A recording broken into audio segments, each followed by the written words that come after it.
we were having a conversation earlier, and he was looking for something, and he was asking where it was, and when it was found, he said, I always know where I put my things. But that was not always the case. When we first got married, anything that got lost, anything that stopped working, anything that he could not find, he would always say, Tao, where did you put my... So let me give an example. If he could not find anything, just let your mind go. If he could not find, if something happened to the TV, we had a very funny TV there. He said, Tao, did you touch this thing? if something... That TV that you have to slap before it started working. He said, Tao, did you touch this TV? He said, no. If he would say, I put my book here, did you take it? No. Anything he could not find, he would always say that I'm the one who took it. Then when he now found it, he would be like, okay, I didn't know that. So fast forward, so many years later, almost 30 years later, now his memory has improved. So now if something gets lost, or if he can't find something, he knows where he put it. So I said that to say this. One of the beautiful things about marriage is this: if you can just wait it out, the two couples, the two individuals in the marriage, they get better with age.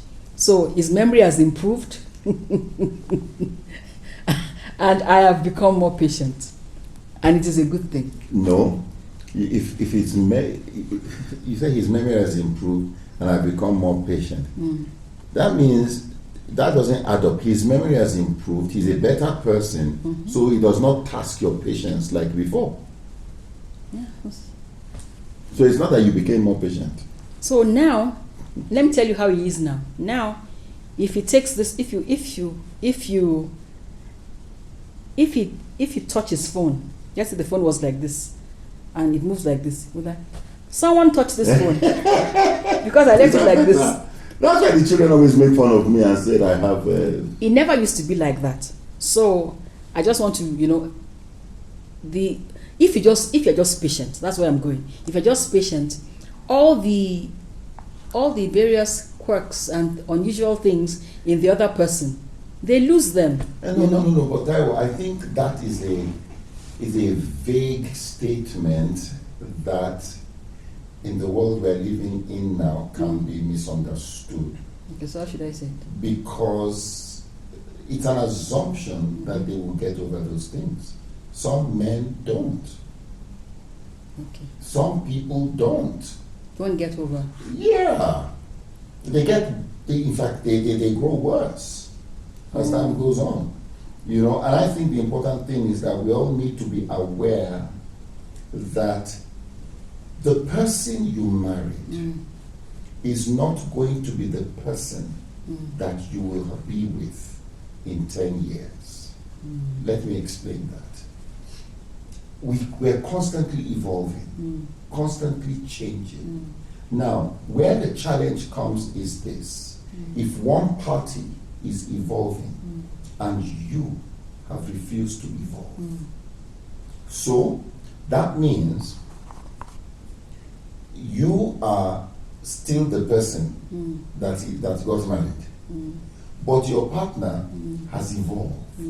So your partner's thinking is different. Remember when we talked about being, levels of compatibility, and this is important. There is spiritual compatibility. Let me talk about that. Spiritual compatibility.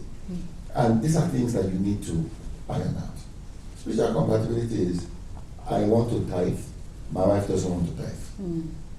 How do you deal with that? And sometimes when you look at the Bible, God did certain things for some reasons. When God said that the children of Israel should marry themselves, marry among the nation, because at least they were together in that. I have friends who are Christian Muslim, okay, that have worked out very well, but there is a level of maturity that is required, and you find out that what they may lack in spiritual compatibility, they make up for it in emotional compatibility. That is so good. All right? Emotional compatibility, that means we can connect with each other on an emotional level, you know, and that's important because in the early days, and I think I've said this before, we didn't connect on an emotional level, you know, especially when it became that time of the month, you know. Yeah, I mean, I just wake up, I've not said a word, I've not committed any sin, and somebody is angry with me, you know. And I was, you know, I used to, what have I done? You know, but the day I began to understand, and that's why the Bible says, deal with your wife according to knowledge. The day I understood that this thing is a pattern, it happens around a particular time every month. Once I discovered that, then I was able to deal with it easier, and she became a better person. Why? Because we had attained a level of emotional compatibility, you know. So there is spiritual compatibility, emotional compatibility. But I think that's so important. That means I'm sensitive to my wife's emotional needs. My wife is sensitive to my emotional needs. You know, because we all have emotional needs. And that is so important. So spiritual compatibility, emotional compatibility, intellectual compatibility. This is so important because one of the ways we've been able to connect is that we are both readers. So I will read something, I will share with you, you will read something, you will share with me, we connect on that level. Now, imagine if I was the reader or you were the reader and the only thing I did with my life was watch football. You know, we won't be able to connect, you know. And these are the things that open doors because every person is looking, it's like Bluetooth. You are looking for compatibility. You are looking for compatibility. So once there is a gap here that, okay, Taiwan and I were not intellectually compatible and all that, then you know what? It's looking. The minute I bump into somebody, and it could be, have you read this book? Oh my God, you've read that book. Wow. And the conversation and the relationship will build around the book. You know? So we've talked of spiritual, emotional, intellectual. Then there is social compatibility. Now, the best example I can give is this. Imagine if you liked classical music, and so you're just a classical music person, and then I am a Lingala person, you know, and you know, Judy, you know. Now, what that does is that, so when I want to have my social gratification, it's not going to be with you. You know, and this begins to open cracks. Now, somebody may say, but we are already married and we are not compatible in all that thing. All those things you've talked about. Beautiful. So the assignment is, in what area are you compatible? There must have been something that put you together before. Okay, so let me, so maybe I can revise what I was saying. So I guess what it is that over the years, the areas where we were not on the same page. Yeah. Maybe that's how I should have put it. So over the years, the areas where we're not on the same page, we are now more aligned. Is that a better way of saying it? That's a better way, and that's because in our relationship, there was no point in the relationship where I felt you were the one that had to change. I brought out the best in you. You know, and there was no point where you felt I was the one that had to change. We both realized that this thing is collective responsibility. And so as we continue, and let me tell you our secret. Think of a triangle. This side is Wale, this side is Taiwo. At the top is God. That's the thing. As we were both moving towards God, we were getting closer together. We were getting closer together. That was the key. So Because then I realized, Wale, your temper, you need to cool things down. You know, you need to change this. You need to change that. You know, so it was more of, what do I need to change? A lot of homes are in trouble because you have that entitlement and think you are not the one that needs to change. That it's your wife or your husband that needs to change.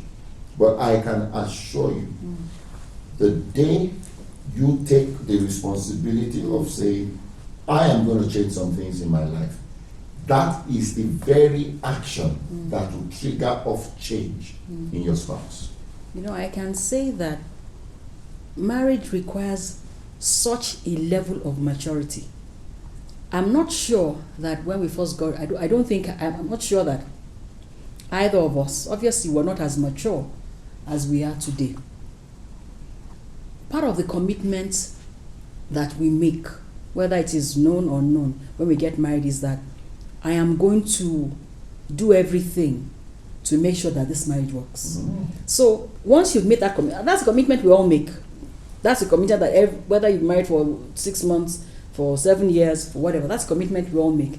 What that commitment means is this: when I see any area where we are not in the same direction, I figure out what I can do. So you mentioned emotional compatibility.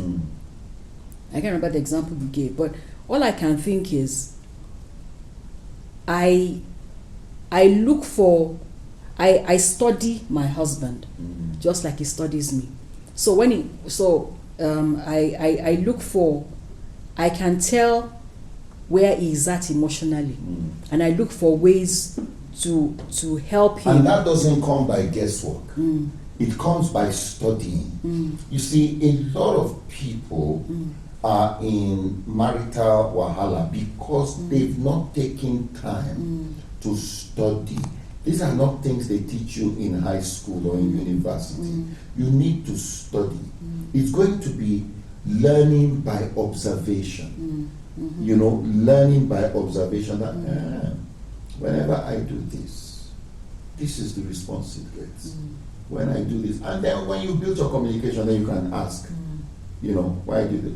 Look, if you're not in touch with one another's emotions, we are emotional, we're spirit beings, but we're also emotional beings. We want, why do we want to hear things that make us feel nice? You know, we want to be appreciated. We want for some people, you know, maybe the lady has gone to do her hair and you don't notice. There was someone you didn't used to notice. But go on. There were times when I'd have done the hair for 2 days. Before you noticed, I'm like, did you notice my hair? I said, it's good. I said, I didn't do it today, I did it. I said, oh. Well, anyway, go on. Okay. Where was I? That you said you gave the example of the hair. That's why. So I notice now. Oh yeah, you notice it. That's what I was trying to say. That I think, I really believe, and if this is wrong, just tell me.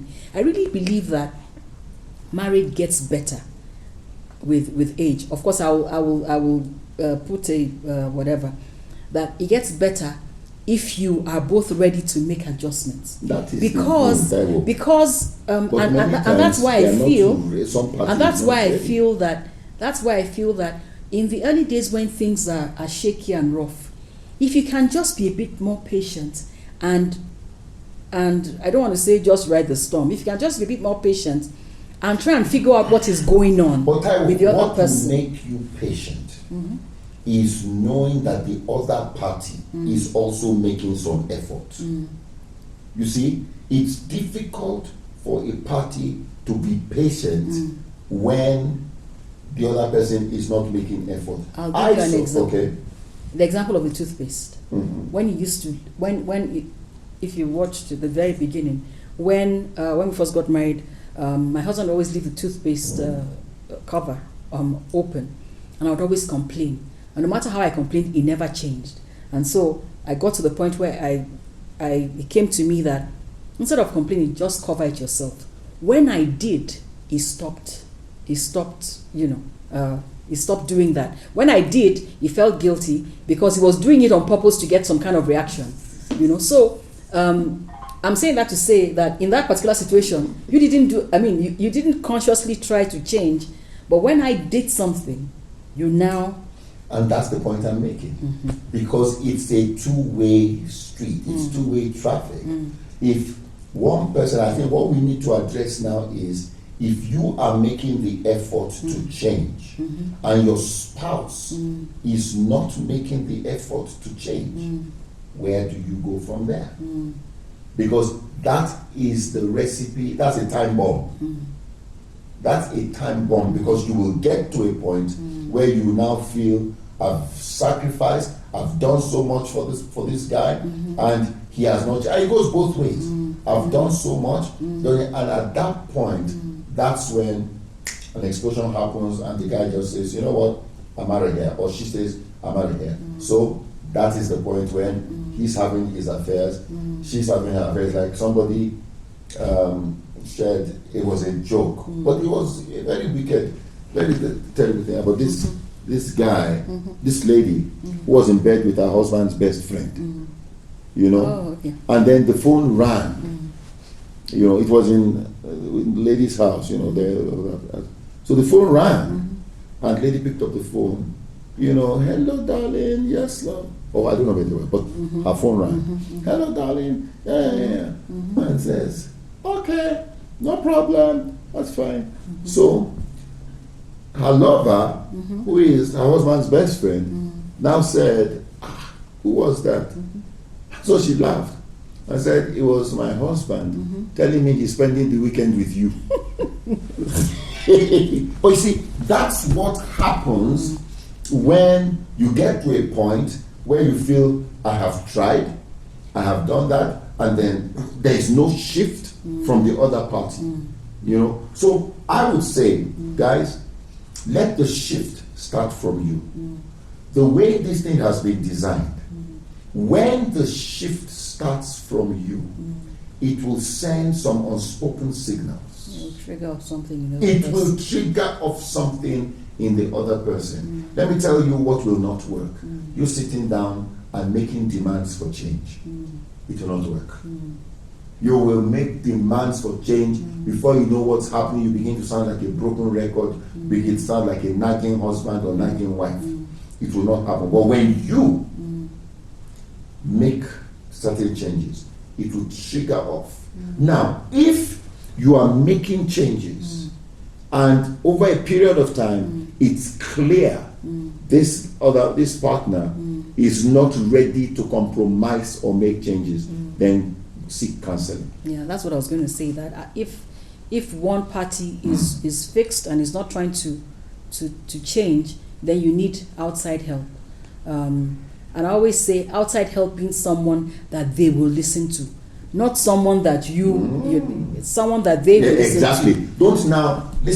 Don't now, when we say you need outside help, your husband has no regard for your church, has no regard to your pastor. You now say, my pastor will cancel us for that's not going to work. And not all pastors are counselors, by the way.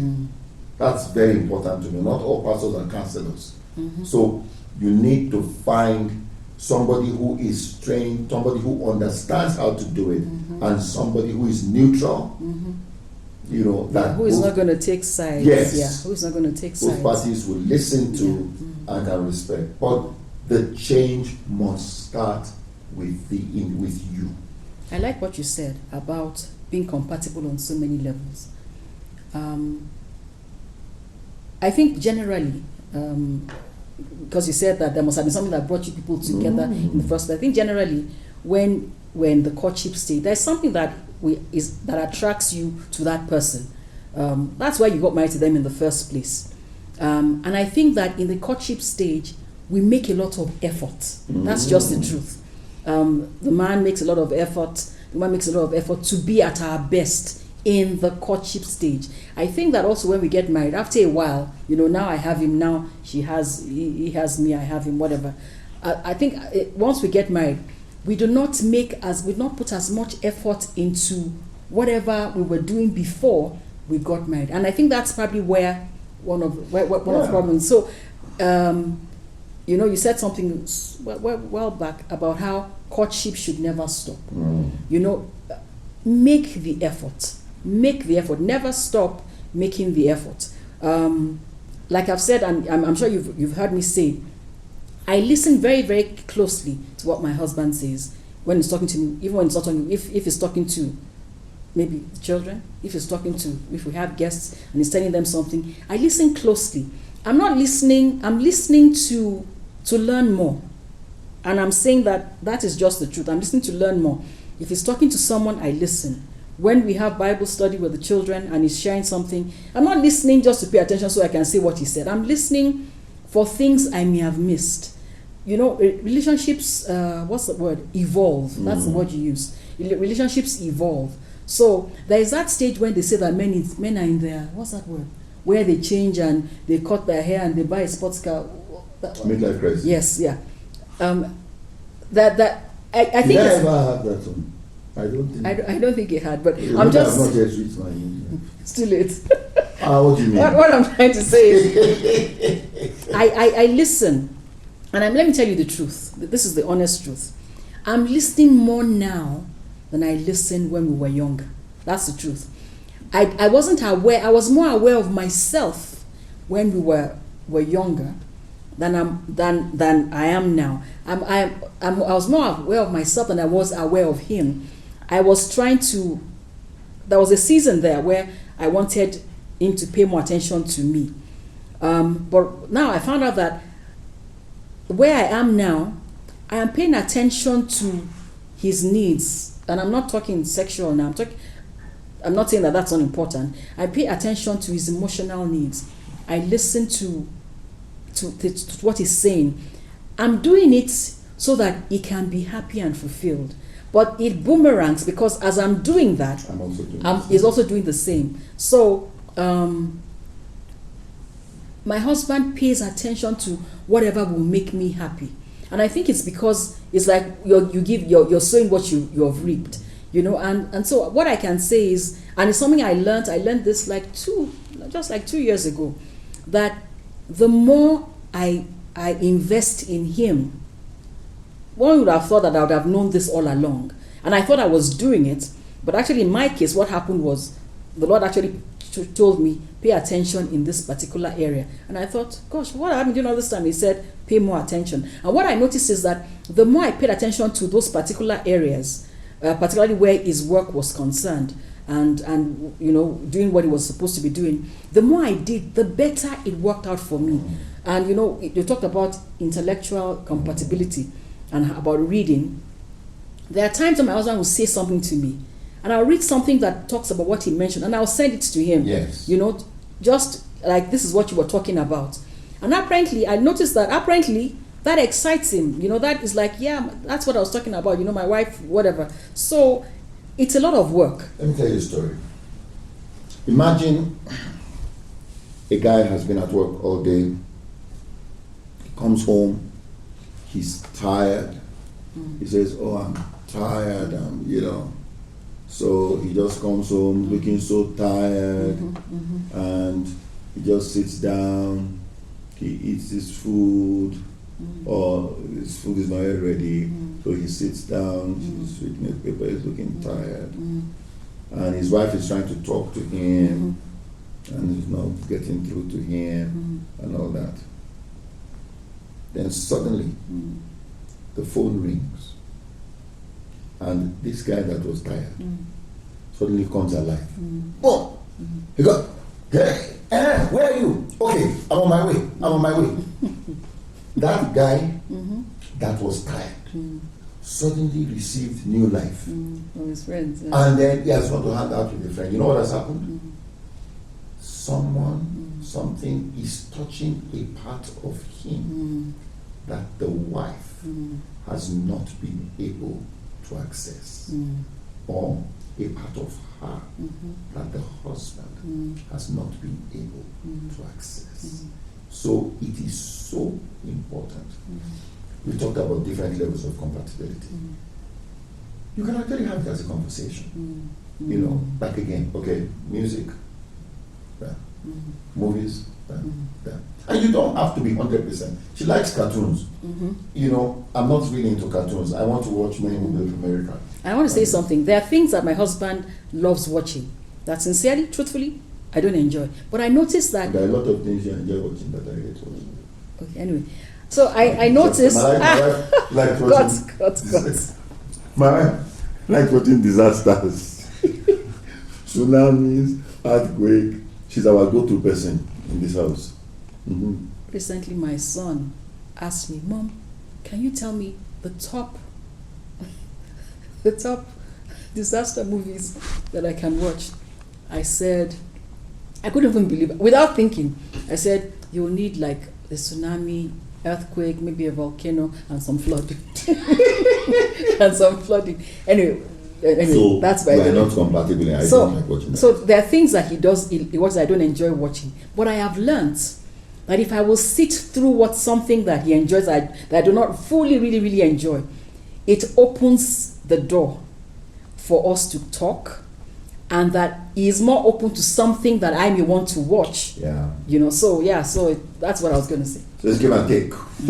That's what it is. You know, it's give and take. Whatever areas, spiritual, whatever areas, emotional, intellectual, whatever areas. I think it's important you have conversation about it, you know, and give and take. That's what it is. It's not, it has never been and will never be winner takes it all. Never. Not in marriage. Never. No, not in marriage. In you marriage. know, and if you notice that, you know, communication. If you notice that you are not compatible, like you said, you must have been compatible in the beginning. There must have been something that drew you together. So if you notice that you guys are going totally different directions, then and you can't seem to get the other person back on the same page as you, then please reach out and, you know, for someone who can help you. You know, because I mean, really, God's plan for marriage is till death do us part. Is for the long haul. Reach out quickly. Yeah, don't wait. Don't let your story be one of those sad stories. Yeah, you don't want. Yeah, you don't want that. All right. So Rachel Molo, you have been awesome. Constantly commenting. So you are the one getting my books this week. All right. So. Beyond Intelligence, that's basically a book that's helping us to repackage ourselves for relevance. That's it on the screen. I'm giving you that, and I will give you Secrets of the Billionaire Within. This will totally help your thinking, even when it comes to adjusting and making changes in your personal life. You know, those two books. So I am going to send you those books. That's my gift to you, Rachel Omolo. Thank you so much for always being here and just bringing people on this platform. Buru Kamal, awesome. Thank you so much for being here. Jockey, Akinyemi. Teamwork, dedication, commitment in a relationship leads to selfless love. Everyone feels loved, right? Absolutely. Absolutely. Dennis, well done. Thank you for being here. And Jero, just want to thank you all. Thank you all for being here. We do appreciate it. It's one thing for us to have this, and it's another thing for you all to be here. So thank you very much. We truly appreciate your being here. And you say, oh, I want a book, you know. Guess what? You can make an order. For those of you in Kenya, a lot of people have asked, how do we get these books in Nigeria? You know, we're working on something in Nigeria. You know that I've been away from Nigeria for so long. So what we are working on something, okay? Yeah. But as far as you're in Kenya, you can order those books, and we will get them across to you ASAP. Yes. All right. And anything else? I think that's it. We're good. Yeah, we are. Okay. Thank you, guys. Oh, and the book should be delivered to you anywhere in Kenya. All right. Nairobi, free delivery. Outside Nairobi, you pay something small for that. Yeah. All right, guys. So keep the fire burning. Love you. Yeah. Bye. God bless.